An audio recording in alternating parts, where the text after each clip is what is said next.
Have you ever literally been between a rock and a hard place? Well, that's where I found myself in Macedonia when I got Yanne from Macedonia Experience to take me caving. Suited up in helmets, headlamps, jumpsuits, and rubber boots, we were dressed for dark and dirty. Stoli Missiv from the Macedonia Exploring Society was the guide. This week on my radio show National Geographic Weekend, I talk with Stoli about our adventure that takes us through claustrophobic spaces and bat poop.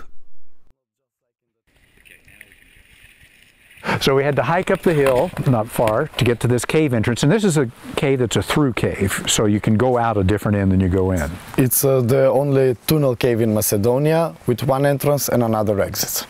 And there were a lot of stalactites in there. A lot of ornaments, and a very beautiful cave, if I may add. It is very beautiful, but there were also a lot of tight spaces. Definitely, so you can feel the cave inside, and the caving and what speleology is all about. That's what it's about? Yeah, definitely. Feeling narrow squeezed? passages, feeling squeezed, be in the dark. It's not a sport for the claustrophobic, is it? Definitely not, definitely. Now, at this particular cave that I went through today, Gornaslatinska. I will say that it was challenging, but you take tourists through this. Well, yeah, this is a cave that we cavers use it for caver beginners, for first time, for basic trainings. You see, it's a 400-meter cave. It's not very long. It has a lot of... It feels like it goes on forever, by the way, when you're in it. Can I tell you that, Stoli? Definitely, definitely. I felt the same thing my first time too. So now I'm more relaxed, but first time it wasn't the same for me too. I was also very tired. It felt like I'm 5 hours inside. And so on. But for tourists it's good. It's because it feels like you're really caving. This isn't like you go to, there's some caves in the United States I've been to. There's one in particular, it's known as the Merrimack Caverns. It's in the state of Missouri, and they have actually put linoleum, a flooring down for people to walk on who don't want to get muddy or dirty, so that families can come through.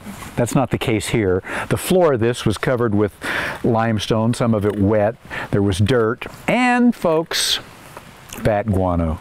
Bad guano, yeah. And in parts of the cave you have to get on your hands and knees and crawl through the bat guano. And somewhere even to lay down and crawl. There are some really tight places. Well, see, this cave is it's more adventure. So you go in, you felt it already. You get dirty a little bit, you get stuck on some places and so on. It's the adrenaline is going higher for the tourists, for the people that are visiting. Do you ever get stuck? Do you have to have somebody pull you out by the legs? Me personally, I have been stuck I don't know how many times, but always the person that is behind me, he's pulling my legs or somehow he's helping me. You get stinky, you get sweaty, you get tight places, and you feel like you've been on a real adventure. So it's a great treat. Yeah, I hope you liked it though. I loved it, and now I just want to know how to get this bat poop smell off my body. One hot shower is enough, don't worry.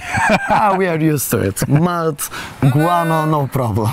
Thank you very much. It was my pleasure.